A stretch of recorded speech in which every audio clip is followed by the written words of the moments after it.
And so in this particular section, again, this study is designed to be a faith building study to help us understand that we're not to read the account of the flood as kind of a good story, a neat sounding story, but not realistic. Absolutely realistic. Everything fit in the ark. There was room for everything. And all the design of the ark, again, hundreds of years later, thousands really of years later, when we finally figured out better and better ways to build massive ships, we found that the dimensions that God gave, the ratio of 300 to 50 to 30, almost virtually the exact perfect design for such a vessel. Once again, the ark had no motors. Of course, there were no motors available then, but there was no sail, there was no rudder, there was no oars, no place for people to row. There were only 8 people on the ark. It was simply intended to rise to the surface of the water and float thereon. And as the waves would go one direction or another, it would float in that direction. But it would be safe because water covered the entire face of the earth, all over all of the mountains and everything. So it's reasonable for us to believe in what we read in the scriptures about the account of Noah. We need to keep in our mind always the reason for the flood, and that was because mankind as a whole, and that's what's so mind-boggling to us, everybody in the world had become evil continually. That's what Genesis chapter 6 verse 5 says, and then it repeats that over and over again, basically through the next several verses. And God, it says, God was sorry that he had made man. And so he decided to cleanse the earth of mankind and start over with the one righteous family that he saw upon the face of the earth, and that was Noah and his family. Noah found grace in the eyes of the Lord. So the ark needed to house the ancestors of fewer than 34,000 land-dependent species. A whole lot of species of animals have gone extinct. And probably our calculations, a lot of that's based upon suppositions and theories and so on of how species go extinct, but a whole lot of species have gone extinct. And that continues to be the case throughout the ages. Now, which animals were brought into the ark? And what is an animal kind? And how many kinds were on the ark? How many species and so on? Well, how many animals were on the ark? We already looked at that number. And, we're talking about a realistic number that could easily fit upon the ark. God sent 2 of every unclean kind and 7 of every clean kind. But even if you calculated that to say, because of the Hebrew wording, and if I remember correctly, shabach, if you said, okay, really 14 pairs of clean animals, it still all fits. But I think probably the more reasonable understanding is 7 of the clean animals, 3 pairs, and then 1 extra that Noah would use for sacrifice, worshiping God once the flood was over, and they were safe. In Genesis chapter 6, verses 19 and 20, and of every living thing of all flesh, God told Noah, you shall bring 2 of every sort into the ark, to keep them alive with you. They shall be male and female, of the birds after their kind. So again, you don't have to have every single species of bird, but you have birds who can breed with one another. Same thing with dogs, same thing with cattle. You don't need Herefords and Black Angus and all the other different varieties of cattle. You need cows, that's all. And we could say the same thing about a whole lot of different kinds of animals that walk upon the face of the earth. And so of the birds and after their kind, of animals after their kind, and of every creeping thing of the earth after its kind, 2 of every kind come to you to keep them alive. Does anybody wish God would have left off the mosquitoes?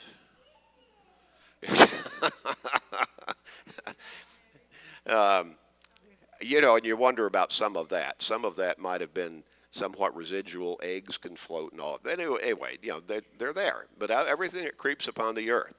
And then when you look a little bit further, you see God giving further instructions. Just a few verses after this, in chapter 7, verses 2 and 3, you shall take with you 7 of every clean animal, a male and his female, 2 each of animals that are unclean, a male and his female, also 7 each of birds of the air, male and female, to keep the species alive in the face of the earth. So a greater number of clean animals were to be preserved in the ark than unclean. But of course, once the flood was over and the animals were released, they went back, all of them would begin reproducing and replenishing their number upon the earth. Now, what about the kinds? Again, you don't have to have full-grown beasts of every kind. You didn't have to have a full-grown, 7 full-grown elephants. You didn't have to have 7 full-grown cows. But here, Elaine is before just a couple of the cages here, and I put a bunch of these together just to let us see. Most animals, really, when we think about it, on the face of the earth, are not all that large. The dogs aren't very large. You look at cattle, well, okay, there you say, well, that's pretty big beast, not all that large as far as space required. Same thing if you looked at deer and elk and so on. But again, the different kinds, you don't have to have every variety. You just have to have animals that can breed with one another within their kind, and then the variations and differentiations, that'll kind of take place through nature and so on. So, the deer kind, well, you can have young deer, or you could even have full-grown deer. And I can't read the second one there, on the one she's standing in front of. Is that, okay, I can't read that one. As careful as I try to be with taking these pictures, you're still trying to get a bigger view, and things get a little bit blurry sometimes. Pardon me? Okay, the sloth kind. Okay, sloths aren't very big. And then you look at some of the others and different ones here, the alligator kind and so on. All of these come together, and you start to see, okay, yeah, there's room there. And again, you don't have to have room for great big full-grown animals in every case, but, they don't have to be adults. They can be somewhere in their more immature stages of growing into adult full-grown animals. You see on the right side there, you see a giraffe, or maybe a couple of giraffes in that cage. But they're not the giraffes that we go to the zoo to look at that stand maybe 12 or 14 feet tall. Well, you didn't have to have the full-grown giraffes. And then the cattle kind, again, you don't have to have even full-grown cows. You can have calves, and they fit the bill there. And so it goes on and on. 2 of most unclean, 7 of clean animals really would not take up that much space, and especially when you consider that a huge percentage, in fact, probably the vast, vast majority of the different kinds of animals that are alive in the face of the earth are rather small. So you really don't have to have as much space as a lot of people might think you do. Now, were the largest animals on the ark? Well, sure they were. And so you see artist conceptions sometimes, and maybe even kind of in cartoon characterizations for children's Bible class of, full-grown giraffes and big elephants and kind of heads sticking out of windows and all of that. That's fanciful, okay? Yeah, that's not the way that it was. And so what we really see is God, of course, is all-wise. He knows how to do what needs to be done. And so the smaller, less mature animals within a kind take up less space. They eat less. They make less waste. And now when you look at how many days Noah and his family were in the ark, they weren't just sitting around, talking about, I wish the waves would slow down here. How many days has it been? They were busy. They were busy every day and all day. The animals had to be fed. They had to be watered. Cages probably had to be cleaned. And think about all the waste that those animals produced on a regular basis. Well, what did they do with all of that? How about dumping it overboard? Okay, so everything could be taken care of. And so, again, it's all reasonable to understand. The details are there. All right, here's what I wanted us to begin to look at this evening, and we're just going to get into this, and then we'll get into it more deeply next time. But what about the dinosaurs? Were there dinosaurs on the ark? And if so, how could they fit on the ark? Well, let me give you the answer. Were dinosaurs on the ark? Yes, dinosaurs were on the ark. Dinosaurs, the existence of dinosaurs is not what the evolutionists would tell us. They tell us that the earth is billions of years old, and dinosaurs were like 30 million years ago, and then they became extinct because they separate their existence from the existence of mankind. And their understanding is everything evolved over eons of time, long periods, things change and all that. And I've said this, I've written this for many years. That is scientifically absurd when you think about the evolutionary theories and principles. Scientifically absurd. Makes no sense from a scientific perspective.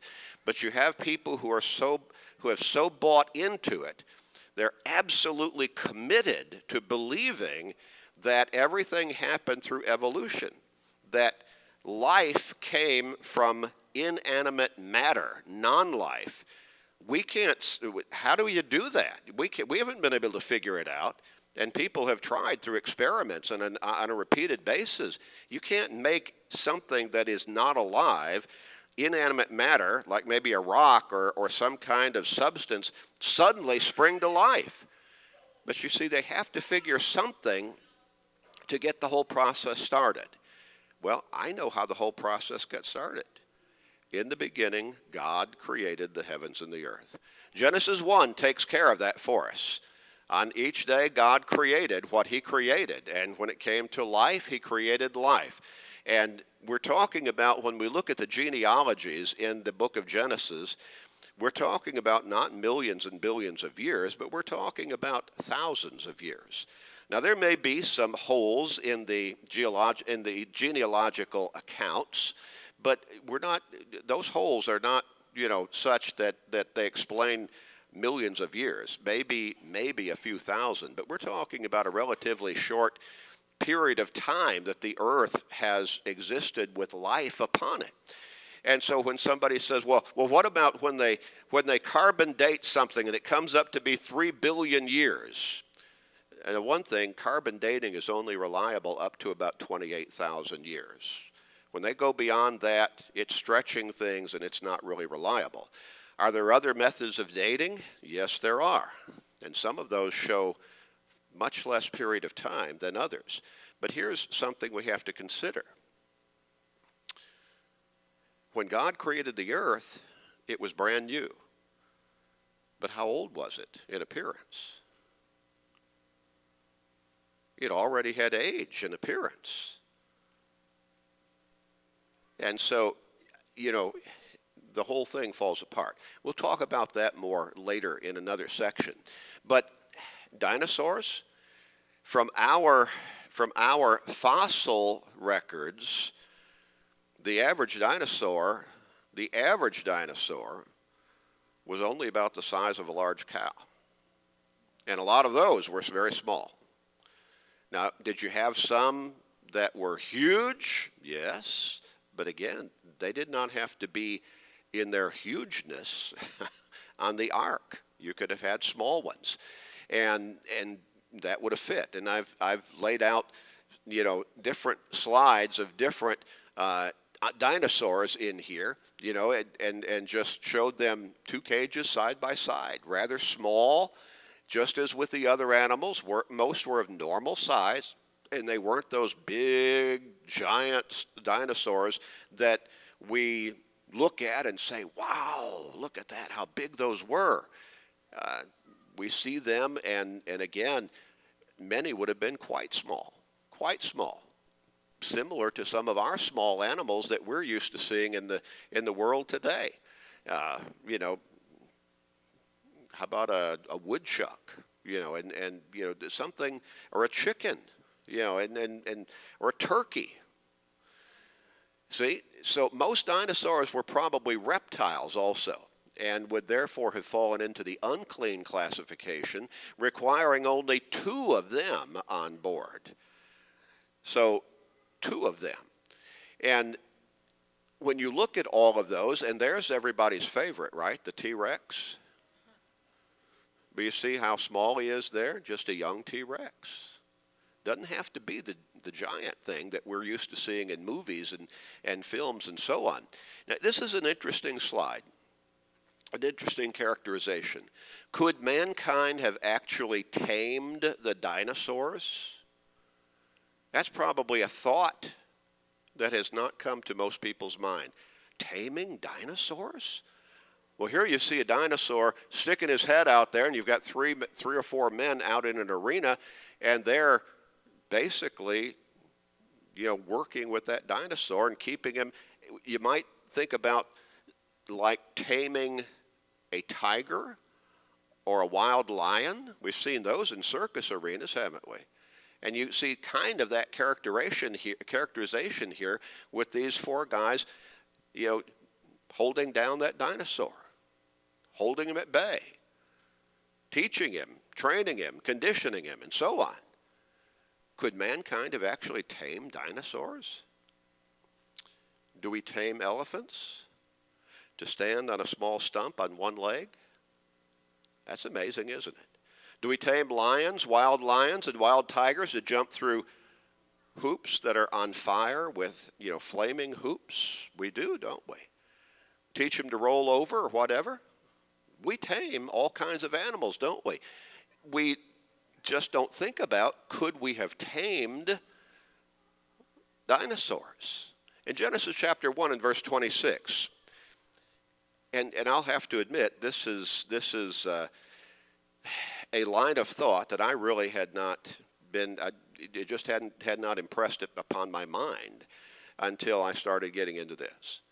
Genesis chapter 1 and verse 26, then God said, let us make man in our image according to our likeness. And what's the next statement? Let them have dominion over the fish of the sea, over the birds of the air, over the cattle, over all the earth, and over every creeping thing that creeps on the earth. Now, dominion means they have superiority over them. They have, at least to some degree, control over them. And then in verse 28, then God blessed them, and God said to them, be fruitful and multiply, speaking of mankind, fill the earth and subdue it, have dominion over the fish of the sea, over the birds of the air, and over every living thing that moves on the earth. Interesting, isn't it? Interesting indeed, mankind having dominion over all of the animals, including the dinosaurs. And again, it makes no sense to try to deny the existence of dinosaurs. We have far too many fossils, far too much fossil evidence to demonstrate that they were real upon this earth. They're not a threat to our faith. We just need to understand where they fit into the whole scheme of God's creation. They were there with mankind. Now, where are they now? We'll talk about that to some extent in a separate section here of our study. But Genesis 2 and verse 20. So Adam gave names to all cattle, to the birds of the air, and to every beast of the field. To every beast of the field. Well, remember, God said, let man have dominion over the beasts of the field, or over everything that creeps upon the earth. And then this is an interesting verse of Scripture, James chapter 3 and verse 7. For every kind of beast and bird, of reptile, and most dinosaurs at least were reptiles, of every kind of beast and bird, of reptile and creature of the sea, is tamed and has been tamed by mankind. Stunning verse of Scripture, isn't it? Well, again, we tame elephants, we tame tigers, we tame lions, we tame killer whales to perform tricks, we tame other large sea creatures. Should not be surprised when the Scriptures tell us that every creature of the sea, every beast, every bird, every reptile is tamed and has been tamed by mankind.